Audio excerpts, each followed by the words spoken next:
Amara realized the truth halfway to Seoul. Her aunt had not invited her on a family vacation. She had brought her to work. The realization came quietly, somewhere above the clouds, while her cousins laughed over matching iPads and argued about which Korean skincare brands they wanted to buy first. Meanwhile, Amara was holding everybody's passports. Again. "Don't lose them," Auntie Bose said without looking up from her phone. Amara nodded and held the passports tighter in her lap. Outside the airplane window, the sky looked endless and pale. Calm. Nothing like the noise inside her chest. At 31 years old, she was tired of confusing usefulness with love. But she had still said yes when Auntie Bose invited her to Seoul. That was the painful part. A small part of her had believed this trip meant something. A family vacation. A chance to rest.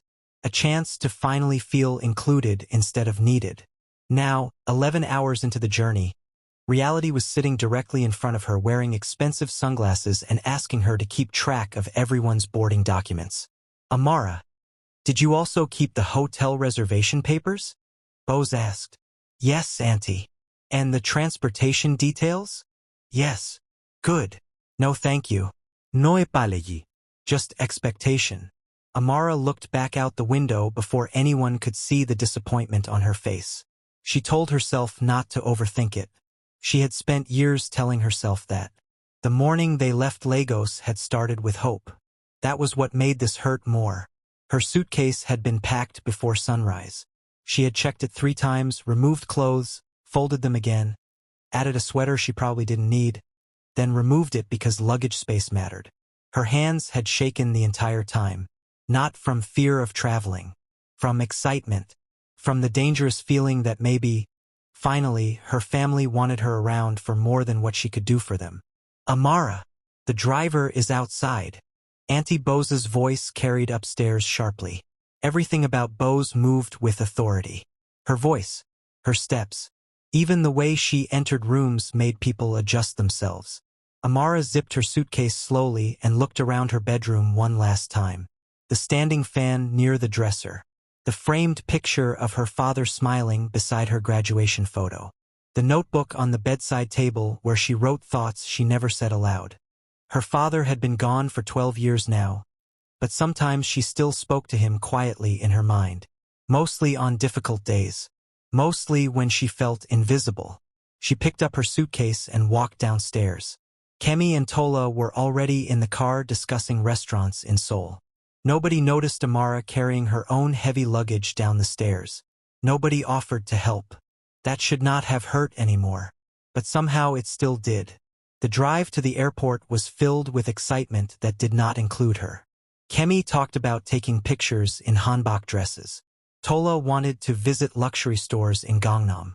Bose spoke proudly about the business contact she planned to meet in Korea. That part caught Amara's attention. "Business contact?" she asked. Bose waved casually. "Textile partnership. Nothing serious. Nothing serious." But suddenly the trip made slightly more sense. Amara sat quietly after that. At the airport, she handled the check-in because Bose said she was better with details. At security, she carried extra bags because Kemi complained her shoulder hurt. At boarding, she counted passports twice while everyone else discussed where they wanted to sit. By the time the plane finally took off, Amara already felt exhausted. Still, when the clouds appeared outside her window, something inside her softened. She was leaving Nigeria for the first time. Seoul, a city she had only seen online. A place filled with lights, cold air, unfamiliar streets, and possibilities she could not explain. For a few minutes, she let herself enjoy that feeling. Then Bose asked for the passports again. The plane landed in Seoul just after evening. Amara pressed her forehead lightly against the taxi window during the drive from the airport. The city looked unreal. Tall buildings covered in glowing signs. Crowded streets alive even at night. Restaurants filled with laughter and steam rising into the cold air. Everything moved quickly. Everything felt alive. For the first time in years, Amara felt something open quietly inside her chest. Wonder. "Take a picture of us," Tola suddenly said, handing Amara her phone. The moment disappeared immediately. Amara smiled anyway and took the photo. The hotel stood in the center of Gangnam like something from a movie. Glass walls, golden lighting, perfectly dressed staff speaking calm English. The lobby smelled faintly of flowers and polished wood. Amara stared for a second longer than everyone else. It was beautiful. Amara, Bose said immediately, handing over a credit card. Handle the check-in while we sit down. Of course.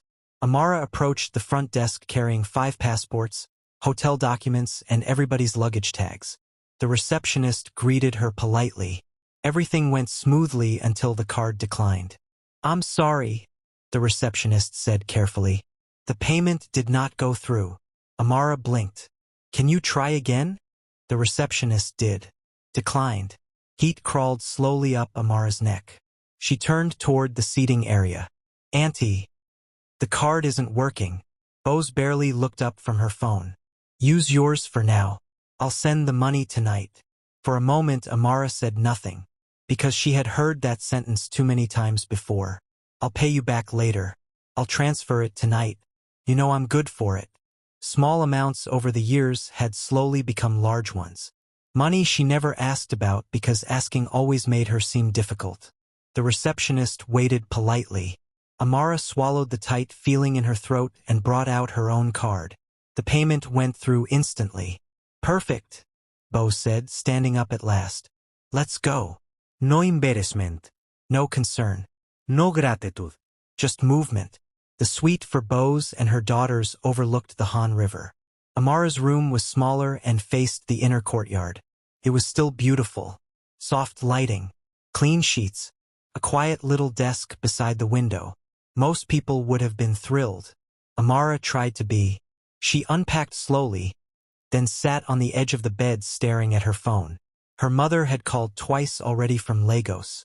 Amara almost called back. But she knew the second she heard her mother's voice asking, "How is Korea?" She would cry. And she did not want to cry tonight. Not here. Not after only one day. She stood instead and walked toward the window. Below her, Seoul glowed endlessly. Cars moved like streams of light through the streets. People laughed outside restaurants. Somewhere in the distance, music drifted faintly through the cold night air. It was beautiful enough to hurt. Amara placed her palm gently against the cool glass. Then quietly, almost without realizing it, she whispered, "Please let this trip mean something." The second morning in Seoul began with rain. Soft at first, then steady enough to cover the windows of the hotel in silver lines that blurred the city outside. Amara woke before everyone else. Years of responsibility had trained her body that way. Even on vacation, if this could still be called a vacation. She woke early, automatically preparing herself for what other people might need. She sat up slowly and checked her phone. 3 unread messages. One from her mother asking if she had eaten. One from work reminding her about a report due the following week. And one from Auntie Bose. "Come upstairs by 7. We're going out early. No good morning. No please." Amara stared at the message for a few seconds before setting the phone down again. The room was quiet except for the sound of rain tapping softly against the glass. For a brief moment, she stayed still and allowed herself to enjoy the silence. Then she got up and prepared for the day. By 8:30, they were already moving through the crowded streets of Seoul. Kemi and Tola walked ahead excitedly, stopping every few minutes to take pictures or film videos for social media. Bose stayed busy answering business calls through her earpiece while Amara followed behind carrying extra shopping bags and umbrellas. Nobody had officially asked her to carry them. The bags simply kept ending up in her hands. At Gyeongbokgung Palace, the cousins rented colorful hanbok dresses and spent nearly an hour taking photos near the old stone walkways. "Amara, hold this." "Amara, take another picture." "No, not that angle." "Can you carry my jacket?" "Watch the bags for a minute." The requests came one after another so naturally that nobody even noticed how constant they were. Amara smiled through all of it. That was what she had learned to do. Smile. Adjust. Help. Disappear quietly inside usefulness. At one point, she stood alone near the palace entrance while Bose and the girls posed for photos beneath the curved rooftops of the old buildings. Tourists moved around her speaking different languages. Some laughed. Some held hands. Some simply looked around with wonder. Amara watched them and felt strangely distant from everything happening around her. She was in one of the most beautiful places she had ever seen. Yet somehow she still felt invisible. "Excuse me." She turned slightly. An older Korean woman stood nearby holding a phone uncertainly. "Photo?" the woman asked in hesitant English. Amara smiled immediately. Of course. She took several pictures for the woman and her husband beside the palace gate. When she returned the phone, the woman bowed slightly and smiled warmly. "Thank you." It was such a small moment. But the gratitude in the woman's voice felt more sincere than anything Amara had heard all day. For reasons she could not explain, that made her unexpectedly emotional. The rain stopped shortly after noon. They moved from the palace area to Myeongdong, where the streets overflowed with skincare stores, bright signs, crowded food stalls, and music spilling from every direction. Kemi and Tola were thrilled. Both spent freely. Creams, designer bags, shoes, perfume. Every few minutes, another shopping bag appeared in Amara's hands. "You're not buying anything?" Tola asked casually while testing lipstick shades. Amara shook her head lightly. "I'm just looking." That was not entirely true.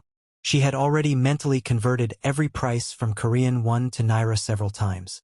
She knew exactly how much money she had left after paying for the hotel deposit. She also knew nobody had mentioned paying her back yet. At lunch, they sat inside a busy restaurant filled with warm light and the smell of grilled meat. The food arrived beautifully arranged across the table. For a while, everyone focused on eating. Then Bose began discussing family gossip back home. Apparently a relative had borrowed money and failed to repay it. "He's irresponsible," Bose said firmly. "Some people never learn how to stand on their own feet." Kemi nodded immediately. Tola laughed. "That side of the family is always full of drama." Amara lowered her eyes to her plate. The irony sat heavily inside her chest. Nobody noticed. Nobody asked her opinion. Nobody asked how she was enjoying Korea. At some point, Tola suddenly looked over. "You're so quiet all the time, Amara." The words were not cruel, just careless. Amara forced a small smile. "I'm listening." "To what?" Kemi joked. The table laughed softly. Amara laughed too because it was easier. Because correcting people required energy she no longer had. The conversation moved on without her seconds later. That night, back at the hotel, Amara finally allowed herself to stop pretending. She closed the door to her room quietly and leaned against it for several seconds. The silence hit differently when nobody needed anything from her. Slowly, she removed her shoes and sat at the small desk near the window. Outside, Seoul glittered beneath the dark sky. Beautiful, busy, alive. And somehow, she felt lonelier here than she had felt in Lagos. She opened her notebook. For several seconds, the page stayed empty. Then she wrote, "Why did I come here?" The question looked heavier once it existed outside her mind. She stared at it for a long time. The answer came almost immediately. "Because you wanted to feel loved." Amara closed her eyes briefly. That truth hurt because it was real. She had said yes to this trip too quickly, too emotionally. She had mistaken invitation for affection. And now every small moment was exposing something she had spent years trying not to admit. Her family valued her reliability more than her presence. She was dependable, useful, available, but rarely chosen simply because someone wanted her there. A knock interrupted her thoughts. Amara quickly wiped at her face even though she had not started crying yet. "Yes." The door opened slightly. It was Tola. "Hey," she said awkwardly. "Mom said to remind you dinner reservation tomorrow moved from 8 to 7. "Okay." Tola hesitated near the doorway. For a second, it almost looked like she wanted to say something else. Instead, she just nodded. "Good night." The door closed again. Amara looked back down at the notebook. Then, slowly, she added another sentence beneath the first one. "I think I'm tired of being needed more than I'm loved." She stared at the words for a long moment, then quietly closed the notebook. The next morning, Bose handed her a flash drive over breakfast. "I need you to print some documents for my meeting today," she said while stirring her coffee. "The hotel business center should handle it." Amara nodded automatically. "Of course." Kemi barely looked up from her phone. "Can you also help me book that restaurant later? And call the spa," Tola added. "Their website is confusing." Amara took another sip of tea slowly. Something inside her felt exhausted. Not angry yet, just worn down, like fabric pulled too tightly for too long. Half an hour later, she stood alone inside the hotel business center, trying to fix a printer that refused to cooperate. The machine blinked red aggressively. Paper jam. Again. Amara pressed another button. Nothing happened. She sighed quietly under her breath. The second button works better. The voice behind her was calm and low. Amara turned, and for the first time since arriving in Seoul, someone looked directly at her as if she actually existed. The man standing near the doorway looked to be in his late 30s. Tall, well-dressed, calm in the kind of way that could not be faked. He held a coffee cup in one hand while the other rested casually in his pocket. His charcoal suit looked expensive without trying too hard, and there was something steady about his expression that immediately made Amara less tense. Not because he was handsome, although he was. It was because he was paying attention. Most people looked through her. This man looked directly at her. "The green button jams it again," he said, stepping closer to the printer. "Try the silver one first." Amara followed the instruction. The machine paused, made a loud mechanical sound, then finally began printing. She let out a breath she didn't realize she had been holding. "Thank you," she said. "It attacks everyone equally," he replied calmly. A small smile almost escaped her. Almost. He walked toward another desk inside the business center and placed his coffee down beside a stack of documents. Amara gathered the printed papers slowly. "You work here?" she asked politely. He nodded once. "Yes." There was a short silence before he added, Iem Kwon Yihon. The name sounded familiar. Then Amara remembered seeing it briefly on a framed plaque near the elevators. Executive Director. "Oh," she said quickly. "I'm sorry. I didn't realize. You thought I fixed printers for a living?" There was dry humor in his voice now. Amara smiled properly this time. "A little. That's fair." He leaned lightly against the desk. "And you're staying with the family in the Hangang suite." It surprised her that he remembered. "Yes. You arrived 2 nights ago." Again surprise crossed her face. Ji-hoon noticed immediately. "Our staff keeps records," he explained, "especially for large reservations. Right? You're from Nigeria. Lagos." He nodded slightly. "First time in Korea?" "Yes." "And how are you finding Seoul so far?" The question was simple, normal, yet something about the way he asked it made her pause. Because he sounded genuinely interested in the answer. Not polite, interested. "It's beautiful," she said honestly. Then, before she could stop herself, she added quietly, "It feels bigger than I expected." Ji-hoon studied her expression for a second. "Bigger in what way?" Amara looked down briefly at the documents in her hands. "I don't know," she admitted. "Maybe freer." The word surprised even her. Ji-hoon seemed to think about it carefully before nodding. "Yes," he said softly. "Seoul can feel like that sometimes." Another silence settled between them. But unlike most silences Amara experienced around people, this one did not feel uncomfortable. Felt calm. She checked the time quickly. "I should go," she said. "My aunt needs these." Something shifted very slightly in Ji-hoon's expression when she said the word needs. Not judgment. Recognition. "Well," he said, picking up his coffee again, "I hope you get the chance to see more than hotel meeting rooms while you're here." Amara laughed quietly. "I hope so too." As she turned toward the door, he spoke again. "Try walking near Cheongyecheon Stream at night," he said, "especially after rain." She looked back. "The city feels different there." Then he gave a small nod and returned to his work. The conversation was over. Simple. Ordinary. Yet somehow, As Amara walked back toward the elevator, she felt strangely unsettled. Not in a bad way, in a human way, like someone had noticed a bruise she had hidden so long she forgot it was visible. Back upstairs, Bose barely glanced at the documents before taking them. "Good," she said. "We're leaving in 20 minutes. Kemi looked over from the couch. "Can you also call downstairs and ask if they have umbrella rentals? And book dinner for tonight," Tola added. "Somewhere aesthetic." Amara nodded automatically, but her mind stayed somewhere else. Cheongyecheon stream after rain. That evening, after Bose left for her business dinner, and the girls disappeared into another shopping district, Amara finally did something unexpected. She left the hotel alone. The cold evening air hit her immediately. Seoul looked completely different at night. Streetlights reflected across wet sidewalks. Restaurants overflowed with conversation and steam. Couples walked side by side beneath umbrellas. Office workers hurried through crowded intersections carrying briefcases and coffees. Nobody knew her here. Nobody expected anything from her. For the first time since arriving in Korea, she felt invisible in a peaceful way instead of a painful one.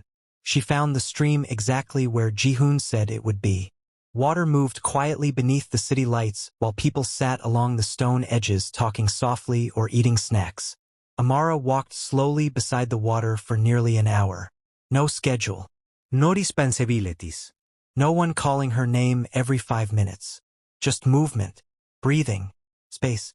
At a nearby market stall, she noticed a small blue ceramic bowl sitting among handmade pottery pieces. It wasn't expensive. It wasn't dramatic. But something about it pulled her closer. The glaze was imperfect near the rim. One side curved slightly unevenly. It looked handmade in the most honest way. Amara picked it up carefully. Felt heavier than it looked. "You like it?" the elderly shop owner asked warmly. Amara nodded. "Yes. For soup," the woman explained proudly. Amara smiled. But strangely, the bowl did not make her think of soup. It made her think of care, of something created slowly by hand instead of rushed for convenience. She bought it without overthinking for once. As the woman wrapped the bowl carefully in paper, Amara realized something uncomfortable. This was the first thing she had bought for herself since arriving in Seoul. Not for work, not for family, not because someone asked her to. For herself. The realization stayed with her during the walk back to the hotel. By the time she returned, the lobby was quieter than usual. Soft music played near the reception area. Amara stepped through the glass doors, still holding the small shopping bag with the ceramic bowl inside. Then she stopped. Auntie Bose stood near the elevators with folded arms. Kemi and Tola beside her. The second Bose saw her, her expression tightened. "I called you 4 times. Amara quickly checked her phone. Silent mode. Her stomach dropped slightly. "I'm sorry," she said calmly. "I didn't hear it." "Where were you?" "Walking. Walking," Bose repeated sharply. "We were trying to confirm dinner plans. You disappeared." Amara felt several people glance over discreetly from the lobby seating area. Embarrassment warmed her face immediately. "I already made the reservation earlier," she explained quietly. "The restaurant changed the time," Bose snapped. "We almost missed it." "Almost. Not actually. Almost." Amara swallowed slowly. I'm sorry.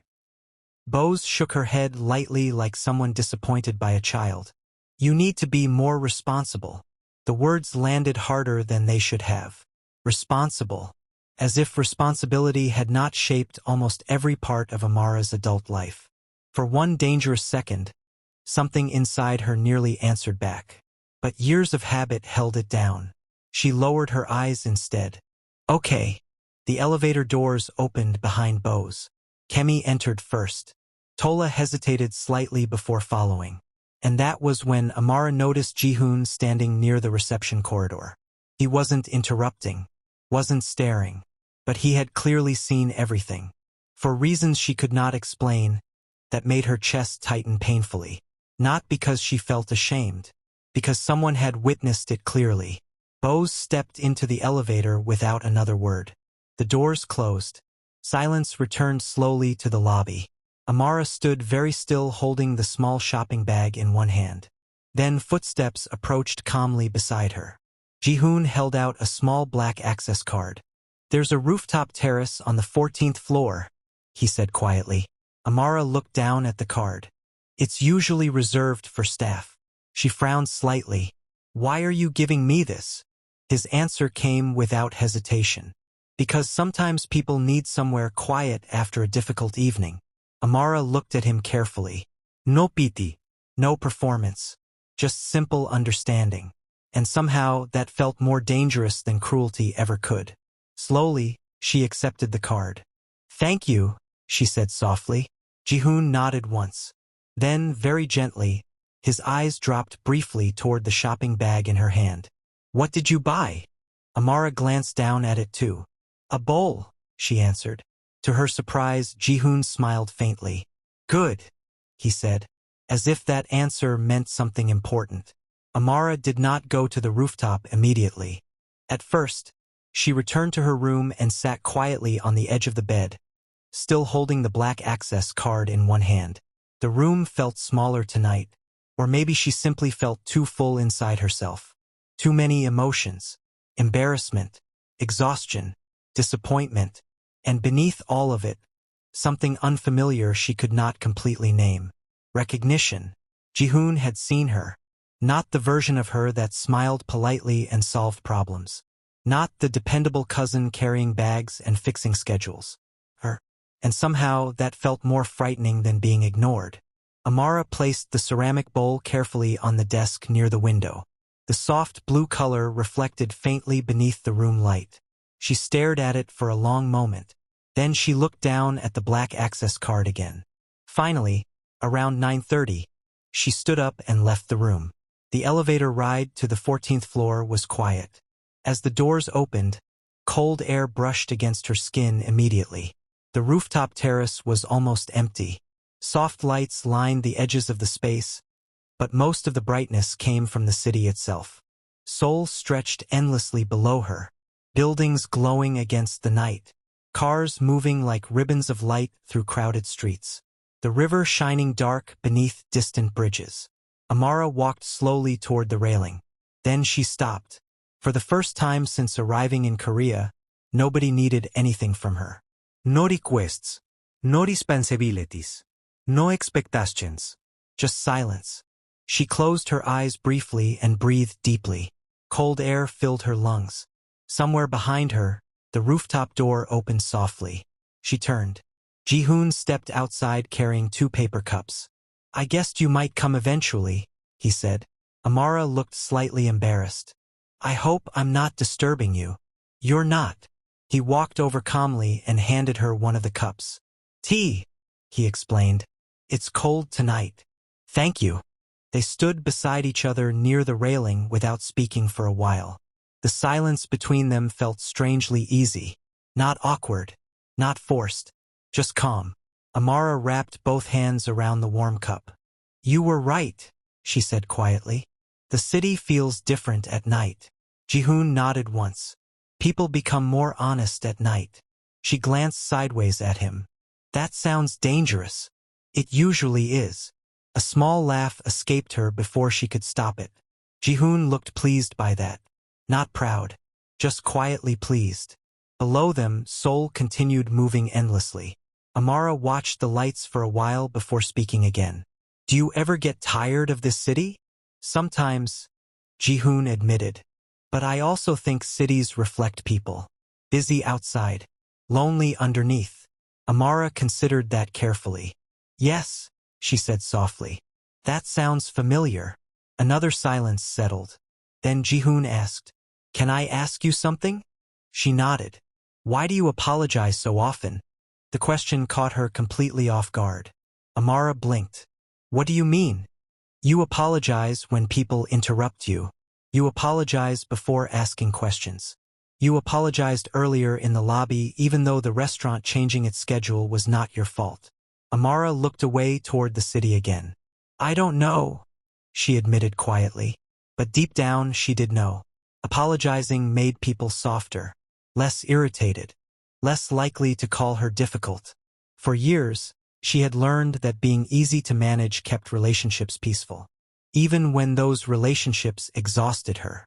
My father used to say sorry too much, Ji-hoon said calmly, especially near the end of his life. Amara looked back at him. He worked constantly, Ji-hoon continued. He believed carrying everything for everyone else was proof of love. A small pause. Eventually he became so tired that nobody recognized him anymore, including himself.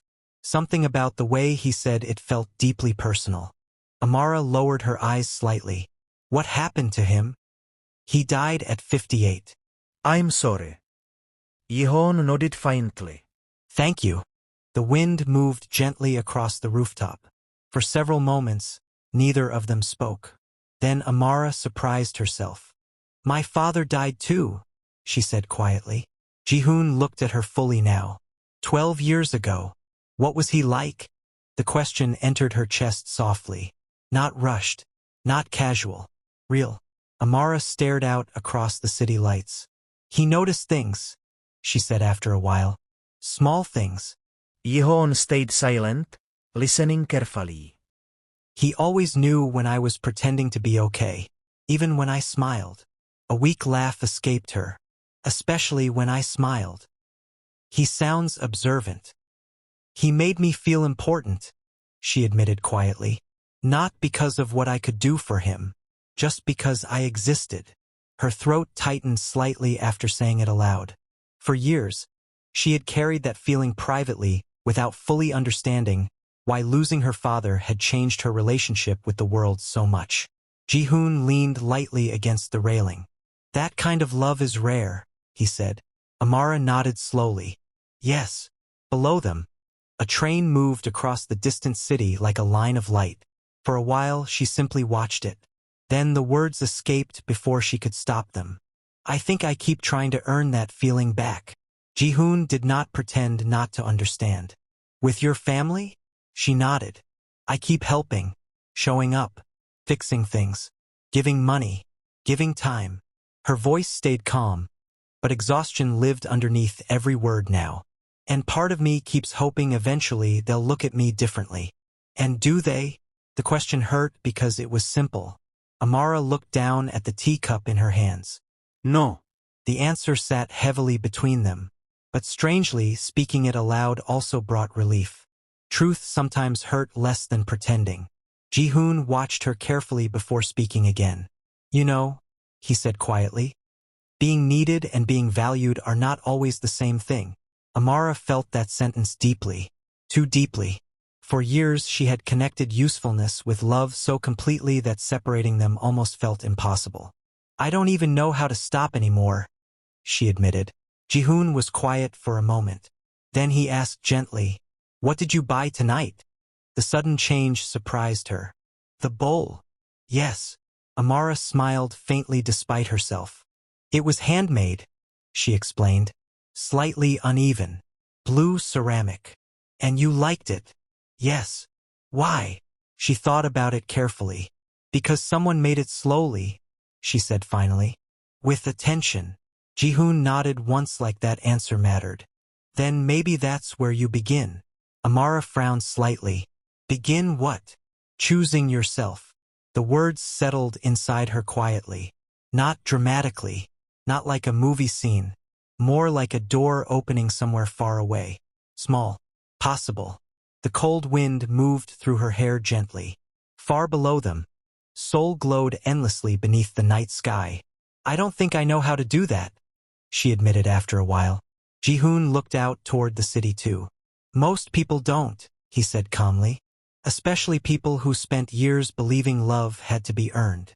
Something tightened painfully in Amara's chest. Because he was right. She had spent years earning, working, giving, adjusting, making herself smaller so other people could remain comfortable. And somehow she still ended up lonely. Tears suddenly burned unexpectedly behind her eyes. Amara looked away quickly, embarrassed. But Ji-hoon did not stare at her, did not rush to comfort her. He simply stayed there quietly beside her while she regained control of herself. That kindness nearly broke her more than pity would have. After several moments, she laughed weakly. This is embarrassing. No, Ji-hoon said softly. It's honest. That sentence stayed with her. Honest. Not dramatic. Not weak. Just honest. For the first time in a very long time, Amara felt like she could breathe without pretending.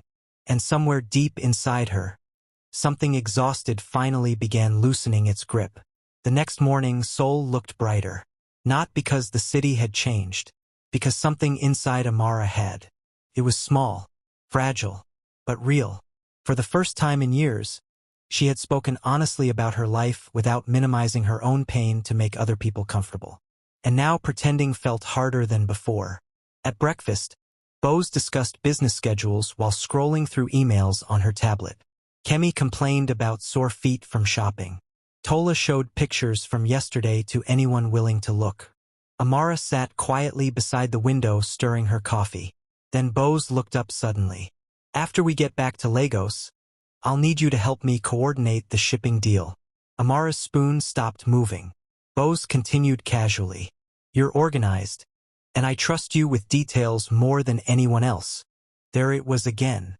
Trust, responsibility, dependability, always connected to work, never to rest, never to care, never simply to love. A few days ago, Amara would have nodded automatically. Today, something inside her resisted. Not loudly, not dramatically, just honestly. She placed the spoon down carefully. Auntie, she said quietly, I can't do that. The table became still immediately. Bose blinked once. Can't do what? The shipping coordination. Kemi looked up from her phone. Tola stared between them silently. Bose frowned slightly like she had misheard. Why? Amara swallowed carefully. Because even now, speaking honestly felt unfamiliar. I'm tired, she admitted softly. And I think I need to start saying no to things I don't really have the energy for anymore. The silence that followed felt enormous. Bose leaned back slowly. Amara, it's just helping family. The words landed exactly where they always landed. Inside guilt. Inside obligation. Inside the version of herself that had spent years believing love meant endless sacrifice. But this time, Amara stayed still. I know, she said calmly, but I still can't do it. Bose studied her carefully. For one uncomfortable second, Amara expected anger. Instead, Bose simply looked confused, as if the possibility of Amara refusing had genuinely never existed before. Finally, Bose shook her head lightly and returned to her coffee. Fine, she said shortly. The conversation ended there. No explosión. No dramatic confrontation. Just discomfort. Real life was often like that. People rarely reacted dramatically when you changed. Mostly, they reacted with surprise. The rest of the day moved strangely after that. Not terrible, just different. Amara noticed little things more clearly now. How often people handed her things automatically. How quickly she apologized for small situations. How deeply she feared disappointing others. Awareness was uncomfortable, but necessary. That afternoon, she walked alone again through Seoul, this time without guilt. She returned to the stream, visited another small market, bought herself hot tea from a street vendor instead of worrying about wasting money on something unnecessary. Tiny choices, but they mattered, because for once, she was thinking about herself without immediately feeling selfish. That evening, she found Ji-hoon near the hotel lobby speaking quietly with a staff member. When he noticed her approaching, he excused himself politely. You look lighter today, he said. Amara smiled faintly. I said no to something. Ji-hoon's expression softened slightly. And the world survived? Barely. He laughed quietly. It was the first time she had heard him laugh properly. You're leaving tomorrow, he said after a moment. Yes. How do you feel? Amara thought carefully before answering. Different. He nodded like he understood exactly what she meant. For a second, neither of them spoke. Then Amara looked down briefly before saying, I used to think changing my life meant one huge moment. She smiled weakly. Something dramatic. And now, Now I think it's probably smaller than that. She glanced back up at him. Maybe it's just making one better decision at a time. Ji-hoon looked genuinely pleased by the answer. Yes, he said softly. That's usually how real change happens. They stood near the lobby windows watching people move through the city outside. Business travelers, tourists, couples holding shopping bags. Ordinary lives continuing. Thank you, Amara said quietly. Ji-hoon turned toward her slightly. For what? For seeing me. The words escaped before she could overthink them. Ji-hoon's expression changed very slightly after hearing them. Not surprise. Something deeper. Then he gave a small nod. You were always visible, he said calmly. You just spent too much time around people who stopped looking carefully. The sentence stayed with her long after they said goodbye that night. The flight home felt quieter than the flight to Seoul. Not because her family had changed. Because Amara had stopped expecting this trip to become something it was never meant to be. Kemi slept most of the journey. Tola scrolled through photos wearing headphones. Bose reviewed business notes on her tablet. Amara sat by the window again, this time by choice. Clouds stretched endlessly outside the airplane. Somewhere over the ocean, she opened her notebook slowly. The page from earlier in the trip was still there. Who sees me? She stared at the question for a long moment. Then she picked up her pen and wrote beneath it, I do. The words looked simple, but they carried years inside them. Years of waiting, years of overgiving, years of hoping other people would eventually offer the kind of care she kept giving away freely. Amara leaned back slowly in her seat. Then she turned to a fresh page and began writing again. Not sadness this time. Plans. Small ones. Real ones.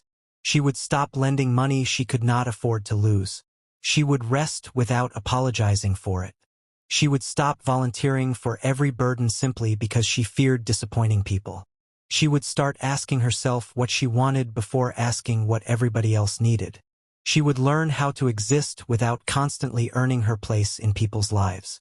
The list was not dramatic, but it felt important. Tears filled her eyes quietly as she wrote. Not tears of heartbreak.